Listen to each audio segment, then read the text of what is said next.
Welcome to the Ports and Shipping News from Visakhapatnam. Ministry of Port, Shipping and Waterways guidelines for early restoration of stuck PPP projects at major ports. Background. In the past decade, Government of India invited private investments into major ports sector, and several projects were awarded under Design, Build, Finance, Operate and Transfer BDFOT based across the major ports in the country. Since the implementation of the first PPP project at major ports in 1997, significant progress has been made through this method of implementation.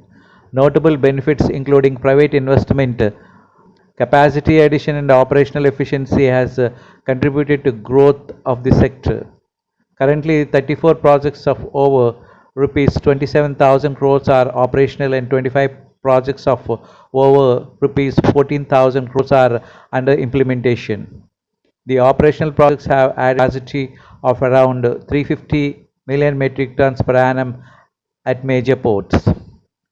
Under asset monetization, there is a clear pipeline of 31 projects of rupees 14,500 crores to be awarded by 2025. Apart from current pipeline of 31 projects under NMP, additional 50 projects of value rupees 27,000 crores have been identified for offer under PPP. Out of these 50 projects, 14 projects rupees 2,400 crores are envisaged to be offered in financial year 2022 and 23. In order to encourage private investment in the major port sector and standardize the diligence of process for implementation of such projects and encourage ease of doing business, the ministry has undertaken many initiatives in terms of preparation of policy guidelines. With the aim of reduce arbitration and litigation in the sector, new model construction agreements MCA was launched by Ministry of Port, Shipping and Waterways on 21st November 2021. The new document provides clarity on responsibilities and obligations of parties along with remedial measures in case of change in law. Apart from new MCA, new tariff guidelines have been issued with the focus of flexibility to PPP players to fix tariff as per market dynamics.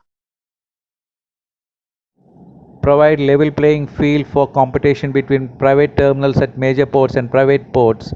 Facilitate better utilization of capacity and introduce differential royalty rate at promote coastal shipping and transshipment. Despite all the policy levels initiatives to mitigate the possibilities of litigation and encourage ease of doing business, due diligence and caution at time of conceptualization, these projects from various perspectives.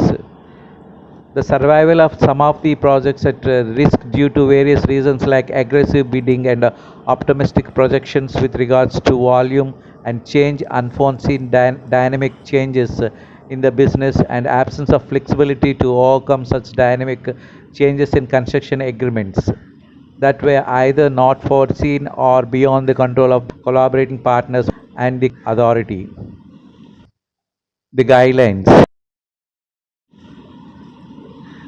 The Ministry of Port, Shipping and Waterways has finalized the guidelines for dealing the stressed public-private partnership projects at major ports on 10th May 2022.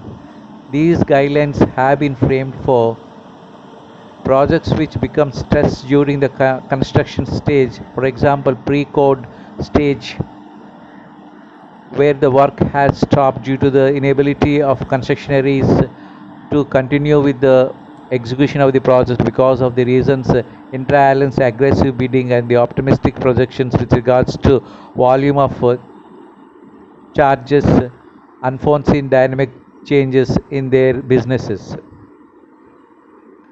Number 2, the projects both at pre-code and post-code stage which become stressed due to the borrowings being categorized by the lenders to the projects as NPA, or the lenders have approached the NCLT for recovery dues.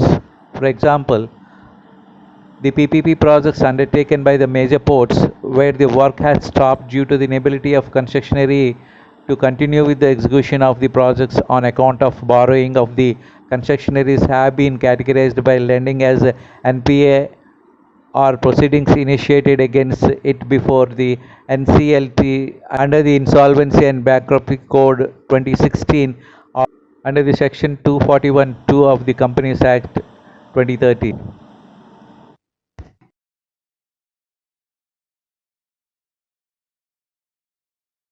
In case of projects which become stressed during the construction stage, for example, pre-code stage, and concessionary authority would pay a concessionary or to the lender of concessionaries as case may be, as full and final settlement for taking over the useful asset created by the concessionary is an amount equal to lower than the following sums.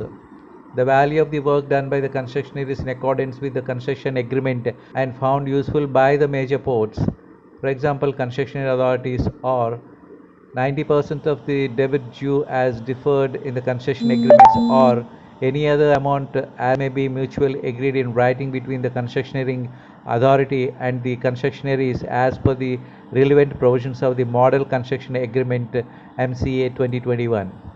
Projects with become stressed both as pre-code and post-code stage due to the being categorized by the lender to the projects as NPA, and or the lenders have approached NCLT for recovery of their dues. For example, the PPP projects undertaken by the major ports where the work has stopped due to the inability of the concessionaries to continue with the execution of the projects on account of borrowings of concessionaries having been categorized by lender as NPA and the proceedings initiated. The due process before the NCLT under the Insolvency and Bankruptcy Code 2016 or under Section 241(2) of the Companies Act 2013 will be followed. The benefits of the new guidelines. The aim of the guidelines is to facilitate revival of the projects falling in the category of stressed projects. These guidelines will pave the way of resolution of the case under arbitration.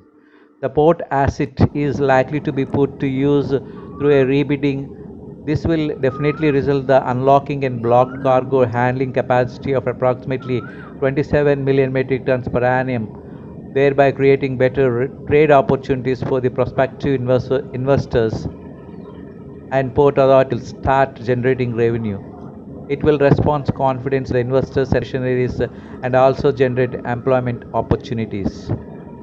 Some of the long-standing disputes on stressed assets at various major ports that may be seen earlier resolutions are development of 13 multi-purpose cargo other than liquid container cargo berths or BOT based at Deen Dayal Port, 1.50 million metric tons per annum approximately.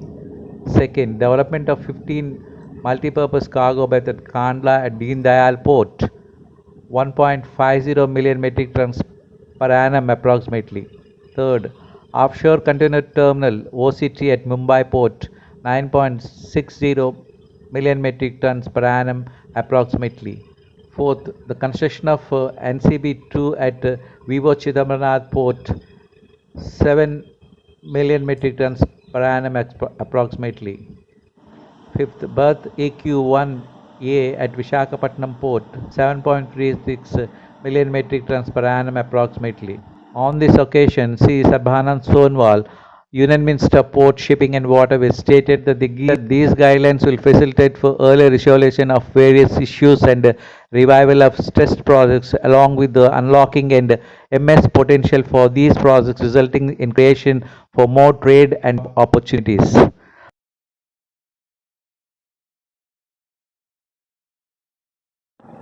Thank you for watching. Have a nice day.